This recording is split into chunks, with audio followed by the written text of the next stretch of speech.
భక్తులకు ఎంతో గొప్ప నిర్ణయాలు తీసుకోవలసినటువంటివి ఉన్నాయేమో, చాలా అర్జెంటుగా తీసుకునేటువంటి విషయాలు ఉన్నాయని భక్తులందరూ కూడా ఆసక్తిగా కూడా ఎదురు చూశారు. కానీ ఈ రోజున జరిగినటువంటి పాలక మండలి సమావేశంలో ఒకే ఒక్క అజెండాతో చర్చ ముగిసింది. దాదాపు 95-94 ఏళ్ల పాలక మండలి చరిత్రలో ఒకే అజెండాతో పాలక మండలి సమావేశం జరిగింది ఈ రోజే. ఈ పాలక మండలి సమావేశంలో తీసుకున్నటువంటి తీర్మానం ఏందిరా అంటే, అలిపిరికి అంటే శ్రీవారి పాదాల నుంచి 4 కిలోమీటర్ల ఆవల ఉన్నటువంటి ఏపీ టూరిజం శాఖకు సంబంధించిన 31 ఎకరాల స్థలాన్ని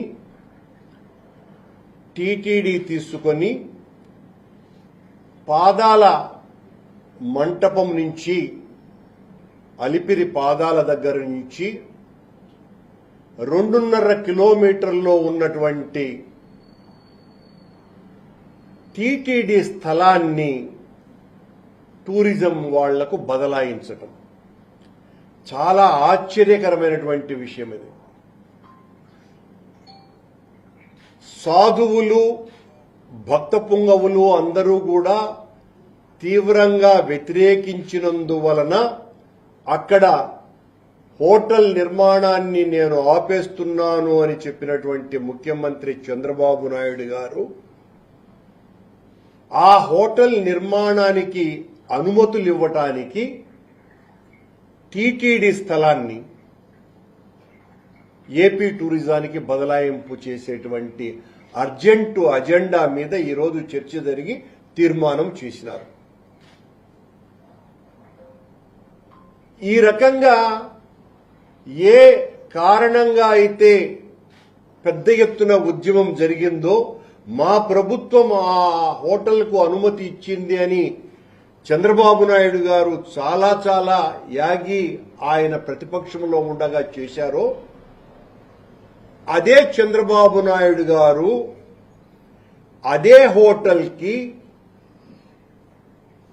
తిరుపతిలో ఉన్నటువంటి అలిపిరి పాదాల మంటపానికి అతి చేరువలో టీటీడీ స్థలాన్నే ఇచ్చేందుకు ముందుకు రావటం ఆశ్చర్యకరమైనటువంటి విషయం. ఇది సాధువులు, మఠాధిపతులు, పీఠాధిపతులు అందరూ కూడా ఉద్యమించాల్సినటువంటి నిర్ణయం. అది తిరుమల తిరుపతి దేవస్థానానికి సంబంధించినటువంటి అత్యంత ఖరీదైనటువంటి 31 ఎకరాల భూమిని టూరిజం శాఖ వాళ్లకు కేటాయించి అక్కడ తీసుకున్నటువంటి అదే నిర్ణయాలను ఇక్కడ అమలుపరచాలని చెప్పటం, అంటే ఆ హోటల్కు తిరిగి అనుమతి ఇవ్వటం, ఆ ఒబరాయి హోటల్కి అనుమతి ఇవ్వటానికి ఈ నిర్ణయం తీసుకోవటం జరిగింది. దానికి టీటీడీ స్థలం అవసరమా అన్నది మొదటి ప్రశ్న అయితే, అక్కడి నుంచి మీరు ఆ హోటల్ని తీసివేస్తాము అని చెప్పినప్పుడు టూరిజం శాఖకు సంబంధించినటువంటి ఆ స్థలాన్ని టీటీడీకి ఇచ్చివేసి ఈ హోటల్ వాళ్లకు మీరు ప్రభుత్వ భూమిని ఎక్కడైనా ఇచ్చేటువంటి అవకాశం ఉన్నప్పటికీ కూడా ఏ ఎయిర్పోర్టు దగ్గర మరొక చోటనో కావలసినంత ప్రభుత్వ భూమి ఉన్న చోట అక్కడ ఇవ్వకుండా అత్యంత ఖరీదైనటువంటి టీటీడీ స్థలాన్ని బదలాయించటము, ఆ స్థలము కూడా ఇప్పుడు టూరిజం శాఖ వాళ్లకు సంబంధించినటువంటి స్థలం కంటే కూడా అలిపిరికి అతి చేరువలో ఉన్నటువంటి స్థలాన్ని, టీటీడీ స్థలాన్ని టూరిజంకి ఇవ్వటం వెనుక మతలబు ఏంటి? మరి మేం చేస్తేనేమో చాలా ఘోరము, నేరము, అపచారము, అని మాట్లాడినటువంటి చంద్రబాబు నాయుడు గారు లాంటి పెద్దలంతా అదే పెద్దలు ఈ రోజున అలిపిరికి అత్యంత చేరువలో టీటీడీ స్థలాన్ని టూరిజం శాఖకు ఎలా ఇస్తారు? ఇది ఇవ్వటం న్యాయమా? దానికోసమని అత్యంత త్వరితంగా వెనువెంటనే ఈ బదలాయింపు ప్రక్రియ కూడా వేగవంతం చేయాలని టీటీడీ బోర్డు రాష్ట్ర ప్రభుత్వాన్ని కోరటమైనదేనని పత్రికా ప్రకటన చేయటం జరిగింది. టీటీడీ ఆంధ్రప్రదేశ్ టూరిజం అథారిటీకి చెందిన 2468 ఎకరాల భూమిని సర్వే నంబర్ 604లో ఉన్నటువంటి టూరిజం అథారిటీకి చెందినటువంటి భూమిని అలాగే అదే సర్వే నంబర్లో ఉన్నటువంటి మరో 10 ఎకరాల 32 సెంట్ల భూమిని టీటీడీకి బదలాయించడం, దానికి బదులుగా తిరుపతి అర్బన్లోని సర్వే నంబర్ 588ఏలోని టీటీడీకి చెందిన 10 ఎకరాల 32 సెంట్ల స్థలాన్ని ఏపీటీఏకు కేటాయించేటువంటి ప్రక్రియను త్వరితగతిన పూర్తి చేయాలని, అలాగే 588ఏలో ఉన్న అర్బన్ సర్వే నంబర్లో ఉన్న 24 ఎకరాల 68 సెంట్ల స్థలాన్ని ఏపీటీఏకి బదిలీ చేయాలనేటువంటి నిర్ణయాన్ని తీసుకుని దాన్ని వేగవంతంగా చేయాలని ప్రభుత్వాన్ని కోరటమైనది.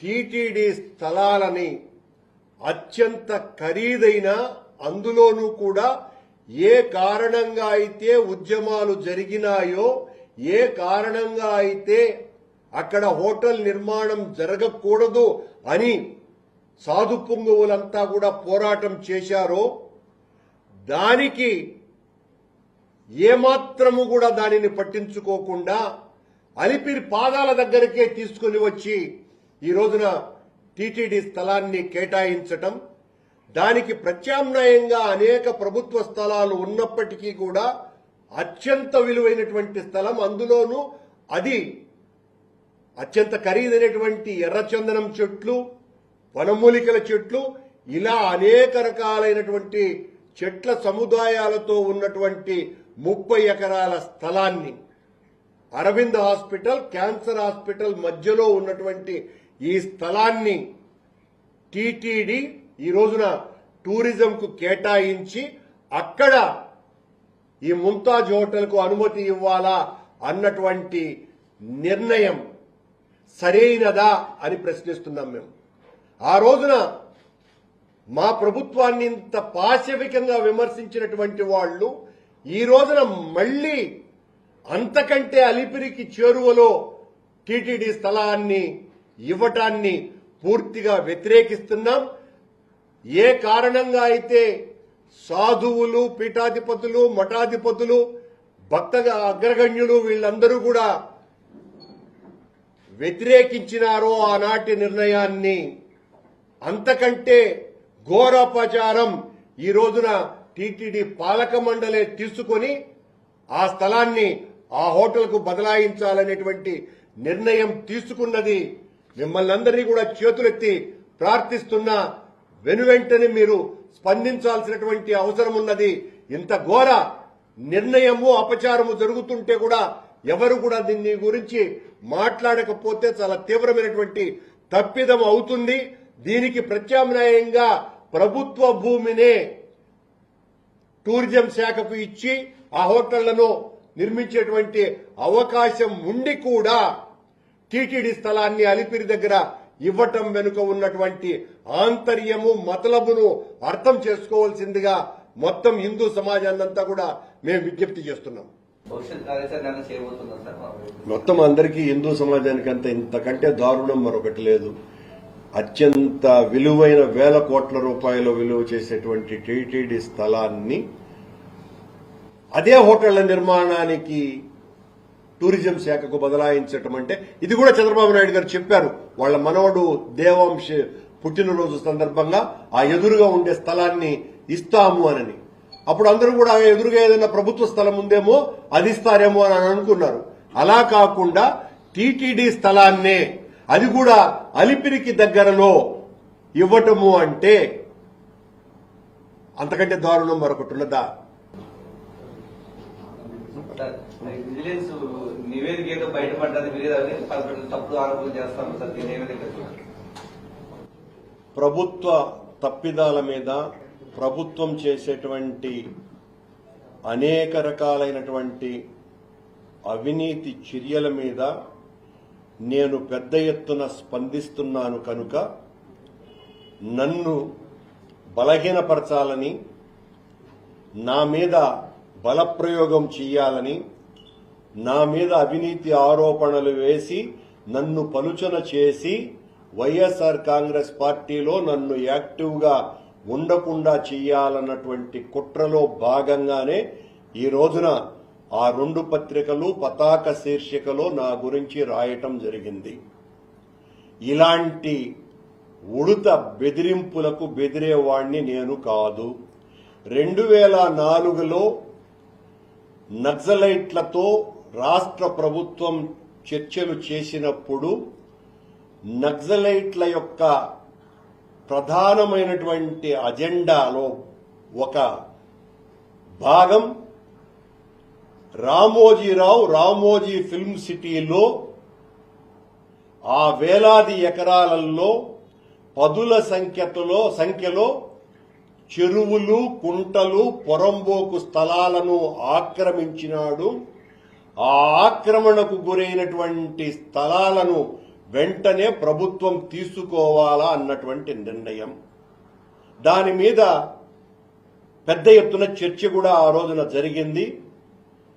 రామోజీరావు ఏమాత్రము కూడా స్పందించిన వందలాది ఎకరాలను ఆక్రమించినటువంటి రామోజీరావు ఈ రోజున వాళ్ల కొడుకు కిరణ్ సారథ్యంలో నడుస్తున్నటువంటి ఈనాడు పత్రిక నేను ఒక పెద్ద భూ కబ్జాదారుడుగా చిత్రీకరించి నన్ను బలహీనపరచాలని అంటే నేను భయపడేవాడిని కాదని, నా మీద ఏ విచారణైనా చేసుకోవచ్చును, నేను ఎక్కడా కూడా భూముల్ని ఆక్రమించలేదు, అలా పొరంబోకు భూములు ఉంటే ఆనందంగా తీసుకోవచ్చును అన్నటువంటి విషయాన్ని ప్రకటిస్తున్నా. ఇలాంటివి నా మీద భవిష్యత్తులో మరిన్ని పెరుగుతాయి. నన్ను ఒక నేరస్తుడుగా, నన్ను ఒక హంతకుడిగా, నన్ను ఒక నీచుడిగా, అవినీతిపరుడుగా అనేక ముద్రలు వేసి ఈ 4 ఏళ్లు ఖచ్చితంగా ప్రతిరోజు నా మీద పేపర్లలో రాస్తాయి అన్నటువంటి విషయం చంద్రబాబు గారిని, కూటమిని మోసేటువంటి పత్రికలు, ప్రసార మాధ్యమాలు నన్ను ఆ రకంగా బదనాం చేయటానికి ప్రయత్నం చేస్తాయన్నటువంటి విషయం తెలిసే నేను మరింతగా ఈ ప్రభుత్వం చేసేటువంటి తప్పిదాల మీద పోరాటం, ఉద్యమాలు చేస్తూనే ఉంటాను. నేను రాజకీయాలలోకి వచ్చినప్పుడే నేను చంపబడతానే తప్ప చావను అనేటువంటి నిర్ణయంతో, ఆ లక్ష్యంతో రాజకీయాలలోకి వచ్చిన కనుక ఇలాంటి వాటిల్ని చూసి భయపడిపోయేటువంటి పిరికి వాణ్ణి నేను కాదు అన్నటువంటి విషయాన్ని స్పష్టం చేస్తున్నా. ఎలాంటి నిర్ణయమైనా ఏమైనా చేసుకోండి.